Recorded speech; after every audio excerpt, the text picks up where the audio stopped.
ла юксиру саббал ма. Және сумен жуынуды көбейтпесін дейді. Яғни суды бостан үстіңізге төгіп, қайта-қайта шомылып, қайта-қайта шомыла бермесін.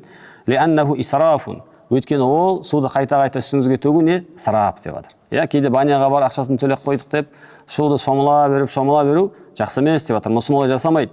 Бәл яқтасыру қадырл хажати. Керісінше қажеттің мөлшерін ғана қолдансын дейді. Қажет мөлшерде шомылып, қалғанын иншалла қалдырып кетсін. Яғни неге? Өйткені пайғамбардың хадисі бар, өзеннің жағасында отырсаңыз да суды ысырап етпеңіз дейді. Өзеннің жағасында отырған кезде суды ысырап етуге болмайтын болса, әрине ондай кезде баняға барғанда да демек барынша тек қана жеткілікті мөлшерде суды қолданған дұрыс болады екен. وَدُخُولُهُ فِيمَا بَيْنَ الْعِشَاءَيْنِ وَقَرِيبًا مِنَ الْمَغْرِبِ مَكْرُوهٌ.